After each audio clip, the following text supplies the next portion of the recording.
Hi, everybody, and welcome to Wednesday webinar. And thank you for joining me on this lovely warm day in the summer. And today we're going to talk about the dreaded thing, time management and organizing yourself. We have a wonderful guest speaker, Kashmira, who's going to join us shortly. But first of all, let's listen to her audio. So I'm going to share with you Kashmira's video that she did before this, and she's going to explain how she got on top of her studies and made sure. My name. Oops, sorry, user error. Here we go. One thing I didn't like about my studies was time management. This is something I struggled with the most this academic year, especially with my course being entirely online. At my university, we didn't get much guidance on how to manage our time. We were given the resources online with textbooks and platforms to access journals, but what was missing was help with time management. When preparing for seminars, I would spend hours and hours reading from the textbooks, trying to make notes. I wasn't retaining any of the information and in reality wasting my time. I was struggling with my time management and not soon after had to ask my personal tutor for help. She advised me to prioritise which tasks were the most important. It was an indication my time management skills would have to change. I changed this by dedicating my time to reading. I wouldn't spend the whole day reading. I used the online platform Notion to plan and to organise my time. I looked at what days I had seminars for each module and planned my reading accordingly. I would read the seminar questions in advance and then from the textbook read the corresponding paragraphs where I could find the answers to the questions.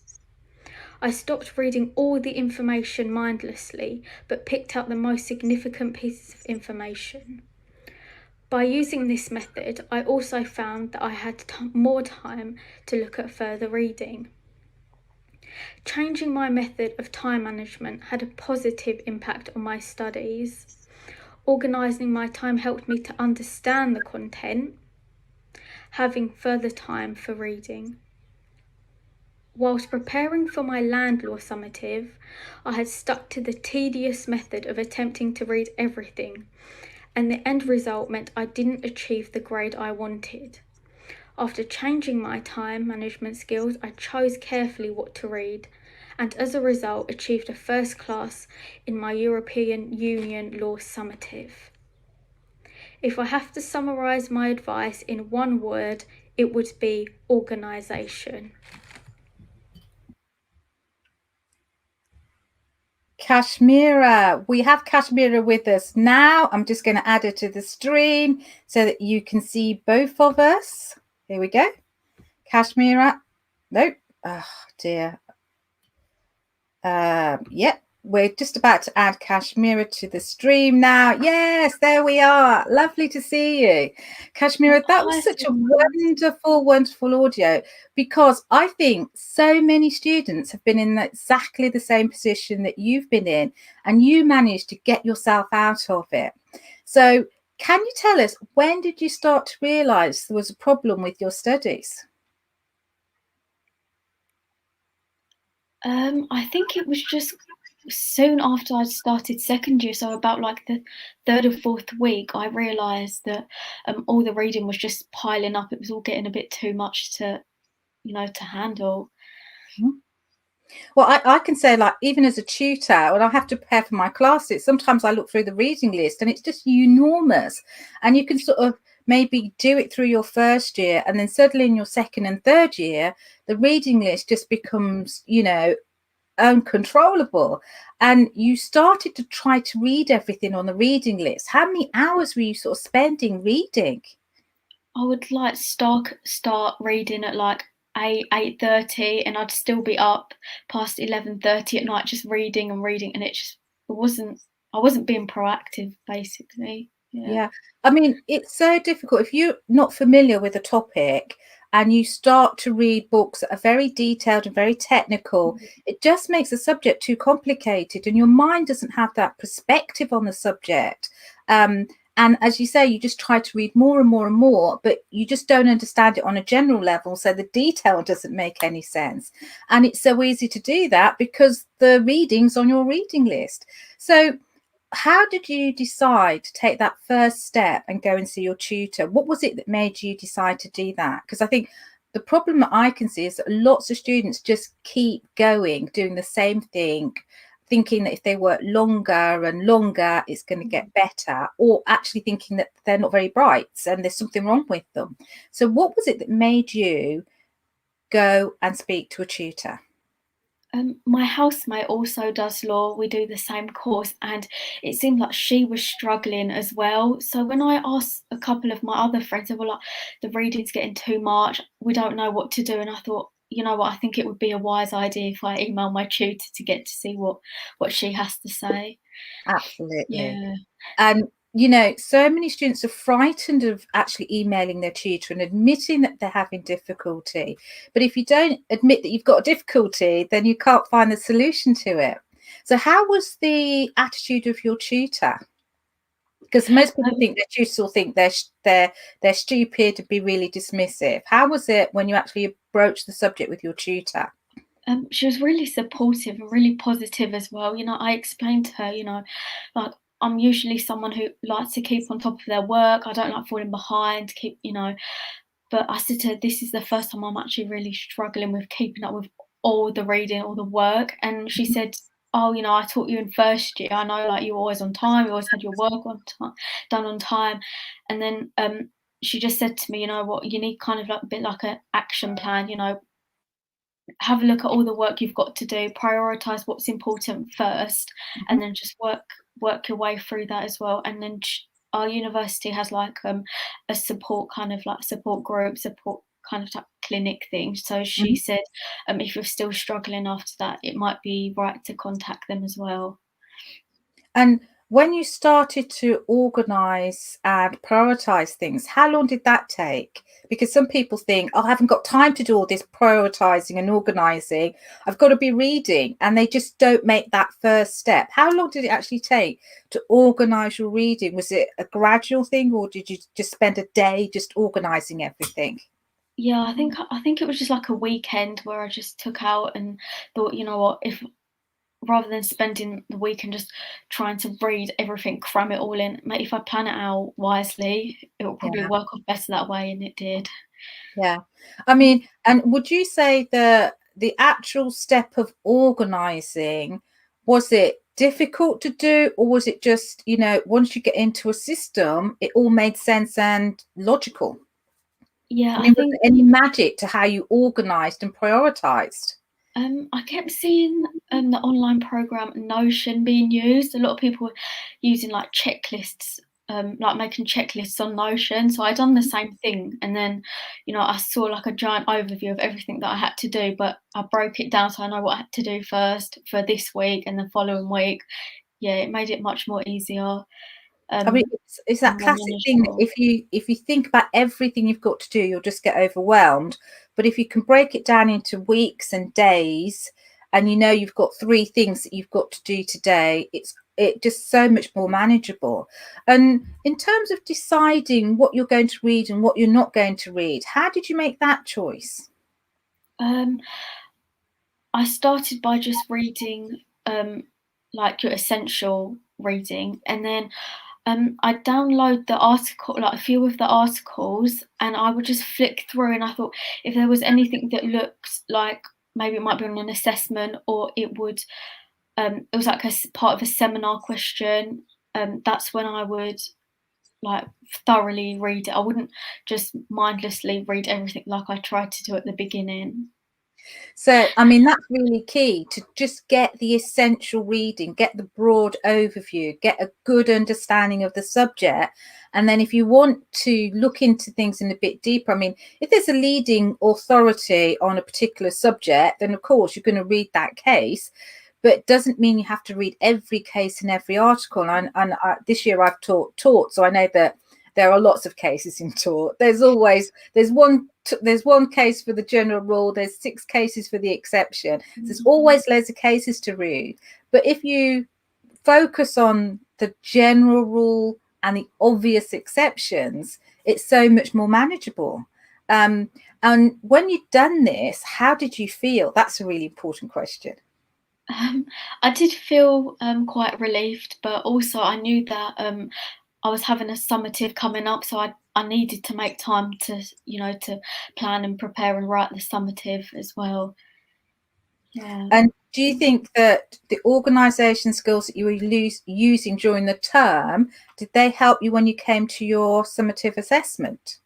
Yes, yeah, it did, and especially later on in the year where there was just after Christmas every week I had a summative due in, and I thought if I don't plan this out right, I'm just going to be trying to cram Yeah. in, everything for all 3 summatives. Yeah.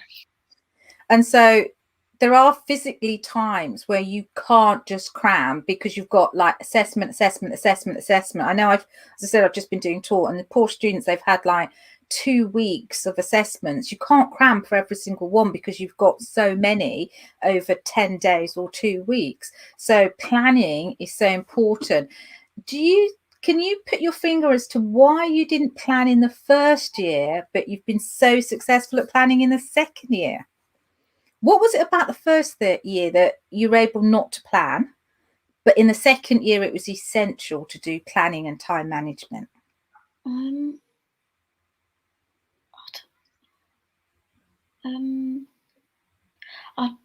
Not that I didn't take first year seriously, but I think maybe it was just a bit more like, oh, if it's further reading, is it really that important? I'll just do the essential and answer the seminar questions and I'll be fine.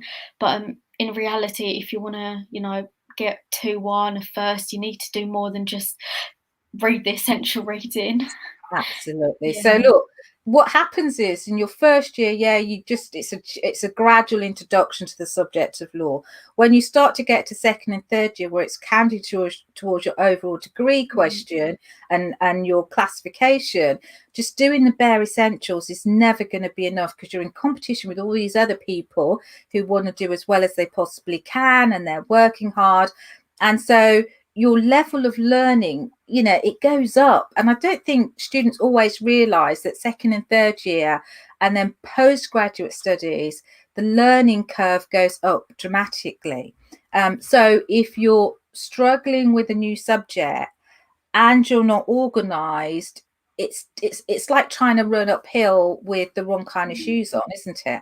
Yeah. So you got organized and you saw the difference in terms of your assessment. Now, if there were students out there who were still hesitant, who were still thinking, look, I can manage quite a lot in my brain, I don't need to do all this planning and stuff like this, what would be your one word of encouragement to them to make them think about how they could make their lives easier by actually organizing things and time and managing their time better? I mean, I would say organise. I think that's Yeah. really important. But I think if you think more long term, think about like success, that it's, time management and organisation, everything is part of your success, to get in your degree. Not only just getting your degree, but when you go out there and you qualify and you're a lawyer in practice, you're going to be faced with cases coming at you left, right, and centre. And if you can't organise, if you can't manage your time, you're going to be in trouble. And so it's like investing now, because this is going to be something that's going to be important for the rest of your career. It doesn't matter what area of law you go into, or what, even if you don't go into law, you are going to be in a job where you're going to have to manage your time and be organized. And if you can't do it, it's going to have serious ramifications for your career. So it is an important skill to learn. Now, tell me about the app that you were using. Did you describe what did you describe the app as? It's called Notion, and Notion. yeah, and I mean, you can do loads of things on there, like planning. People write their lecture notes on there as well. But I know there's a checklist kind of grid that template that you can use, and I use that. So down one column you can write down all like what subjects you've got, what seminars, what days, and then there's like a tick box option. So once you've done that, you can just tick it all off. Yeah, but there's loads on there. I would definitely recommend it. Yeah, and if you don't like Notion, there's loads of other time management apps that you can do. You can use Evernote, which is a great way of keeping your notes organized in folder. I like to use that sometimes. There's also loads of like task apps and things like that. Try a few and then find one that really works for you. I think that would be my advice to people. And then just before we go, Kashmira, I'd like you said the one word that you want to convey to people is organisation. The other thing that I think is important for students to think about is in terms of organising your time and organising your work, you feel better, you perform better in your assessments. Did it actually allow you to have time off and relax and enjoy yourself a bit more if you weren't spending every single day studying from 8:30 till late at night? Yeah, I found that my evenings were a bit more freed up. You know, I wasn't reading whilst I was trying to have my dinner. Instead, like, you know, I'd watch a film or something. Yeah. Yeah, I And found it's that so evenings were more free. important, it's 2 years, your degree, your post-qualifications, going to be another year or two, training contract or pupillage, that's going to be, and then your career after that. You've got to learn to manage your work, your organisation, and actually have a social life and a life and speak to friends and family. And so it's a fantastic idea that, organising your work, putting your time management in place, you actually get to have a life, which is good. And what about your other friends? Have they all taken up this idea of time management and organisation? I know my other housemate who does I know she likes checklists because I know she's got a board in her room where she writes out all her tasks, and as she goes along, she uses checklists Yeah, as well. But yeah, I think a lot more of my friends just kind of break down what they've got and tick along once they've finished their tasks. yeah. Yeah. So some organisation, you can be adaptable, flexible. What the important thing is that you have a system in place, that you manage your time so that you get all the essential reading and tasks done, that you enable yourself to make sure that you spend extra time reading the things that you need to go into detail, but not read everything in detail so that you don't get all the work done.